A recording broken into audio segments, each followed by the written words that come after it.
Alrighty, so week 7 is in front of us, and I graded week 6 a little while ago.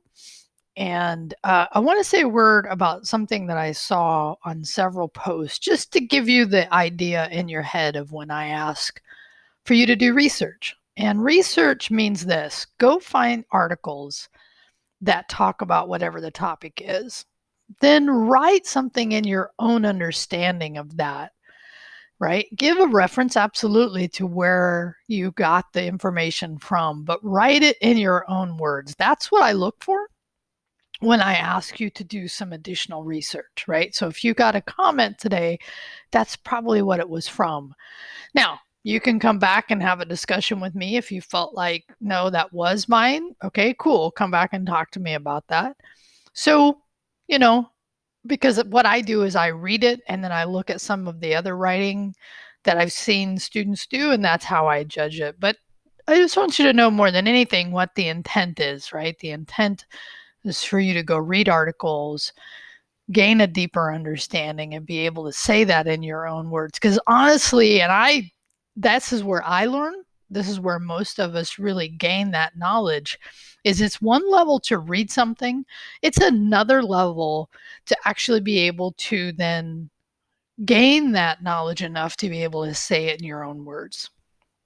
Okay, so, and many of you, most of you, got the really probably one of the steps that's what I would call milestones in this class, where you last week you found the template, you copied it into that folder, and then you built your root site with that template. So when I say root, right, that means when you go to, and in my example, riowaller.github.io, that is the root of the site. So most of you got this, which is awesome. And I hope in the process of doing the analysis of the template and then building that site into your root of your site, you really have a bigger, deeper knowledge of that template and how it works. And it will serve you well as we move into this week. So let me just give you some, and I may do this in the week 7 instruction, but I don't think it's going to hurt twice. Some of it is one of the things I recommend is before you start to build new pages, right? So you're going to take that template site, and in this case, most likely the index page, right? So remember, the index.html is that page from which all other pages are linked. It's the main page on the site. So let me just say this while I'm talking about that. If I was to go to my, GitHub IO site, I don't have to specify index.html, right? I don't have to, because the server, in this case, the GitHub servers, and this is true for all servers, know that by default, they look for an index HTML if it happens to be an index written in another language like PHP or ASP, and these extensions represent those other languages that you can write your index pages in. But for us, it's index.html. But my point about this is that you don't have to specify the index.html, which is why all your files should be lowercase, okay? Should not have spaces, for sure, no spaces in your file names when you're creating new pages. And I'm trying to think if hopefully I didn't do it camel case. So camel case is the first word lowercase and the second word uppercase. But in general, this naming standard for files should be all lowercase. But that index page is important in that you don't specify it. The server says, oh, I see one. That's the page I will load when the user visits this URL.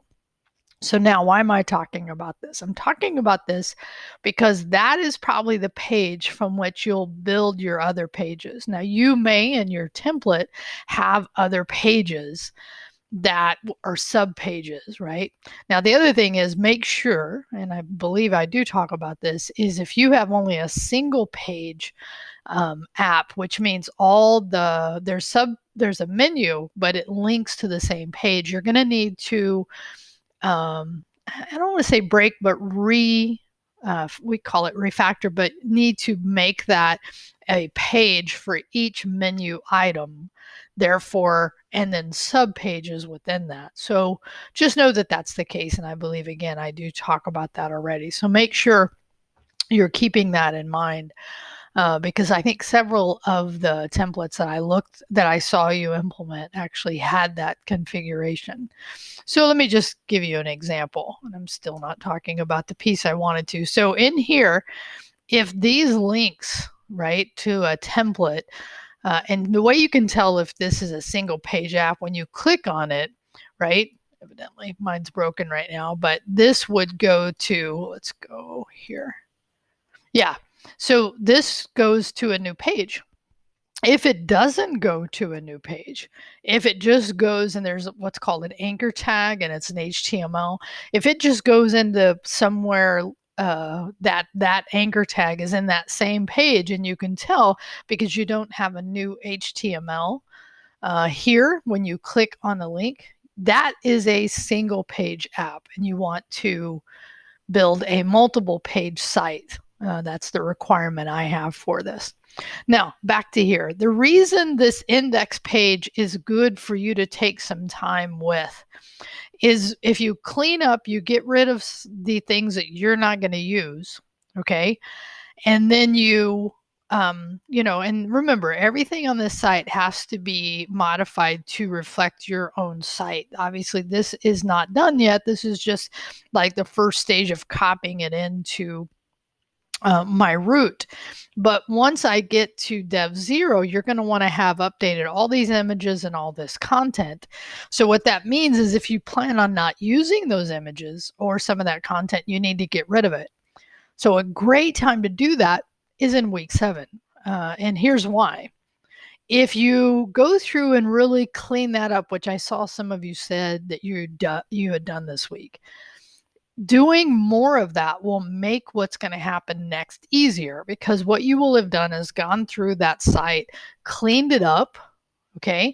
And then when you create your new pages and therefore your menu pages and therefore your sub pages from that cleaned up index page, it'll just be easier, because if you don't, you'll end up having to go back through and clean up each page. So it's just a productivity thing to clean that up first and then create subpages. Okay, so again, I probably talk about this here, but I just want you to know that. Okay, so again, I said last week, and you see it clearly this week, each week we're going to be working on project 0. Okay, and if you didn't hear me say it, when I did the attendance, I think a week ago, maybe, I had the end of class date wrong. So if we scroll forward, project 0 is due on the 11th. Okay. And I will say this, right? And I know I've scrolled through, and by the way, I've also released all the content. So for those of you who like to work ahead, you can work all the way to the end.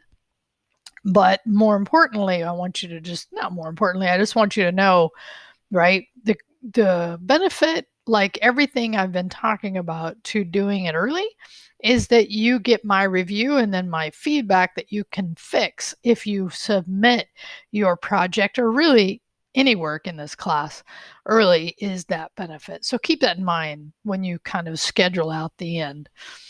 Okay, let's see. What else do we have for this week? So yeah, we look at some other front-end frameworks. I actually saw an article yesterday about Bootstrap, because I always try to kind of see in this web development industry, is Bootstrap still a standard? And it's slipping from its standard status, but it's still highly used. Matter of fact, the article was talking about how startups should totally feel fine about using Bootstrap, mostly because they're just moving so quickly they want to implement something, which is kind of the reason we're doing it here, because I find it important for students to be exposed to Bootstrap because they're probably going to see it, but it also allows us to pretty quickly build up a site, right? But you're going to, again, I'm going to say, I hope you're taking CIT82SP21 so that you get that experience of the pure HTML, CSS platform building of sites as well, because those two things combined should give you some good skill to either help people help clients, or possibly look for developer entry jobs as well. And then this week, we talk about payments in content management systems like WordPress makes up a large part of the web. And so where you're building a site, WordPress is already a site set up to allow you to do blogging, allow you to do an e-commerce site that are already pre-set up. Right. So in a sense, it's a template, but it's actually much more than a template because it's built out with other functionality. And this also talking about payments, right? How do we take payments on the web, which is constantly changing, right? Stripe is very, very common. Shopify, very common. PayPal is still common. Amazon is actually reaching in to handle payments. I've noticed a couple times in the last month or so when I went to buy something that was not on Amazon. Amazon was now a payment option. So we see them. I don't think this video covers them, but I do cover them in I think next week, where we talk about Amazon and Walmart, which is kind of an interesting look at those. So then you're on Thursday going to create the menu and select the topic for your site. So I know I've had you at least think about and write about what you think you might do. So at that point, you need to make a decision. And the reason is that you want to, from here on, really, when you're building the page on Tuesday, but for that, you really want to be building that site out, right? Most students tell me, honestly, this is their favorite part of the course, where they actually get to build something, because they feel like you've been learning all these different concepts, HTML, CSS, Bootstrap, right? And now a template. So now we're actually going to put all those skills that you've gleaned over this time to do that. Okay, I think that's all I had for this week. Thanks very much. And if you didn't hear me say it, I've released week 7, week 8, and week 9. Released it as far as if you want to. You still have to, as with everything, work sequentially through this course, meaning you have to finish one week before you can see the others, but you already know that. You've been around long enough to see how that works. All right, let me know if you have any questions. I don't really have a question that's jumping. Oh, any of you watched the rover landing, the new Prosperity, I think it was. Perseverance is the name of the new Mars rover. It's amazing, the technology that goes into something like that, and the crew, and the it's just phenomenal to think about landing something that amazing on Mars. So that was a great time for us. We send so much blessing out to the folks affected by the storms, and specifically in Texas. I have family in Texas and Oklahoma, and I've been chatting with them, and it has been a really challenging time. So we just send all of our good positive energy to them. And now there's other states that are affected by these storms. So just know that in this most challenging time, that people get what they need, and that people step up to help. So, all right, that's it for me. Have a great one. I'll talk to you later.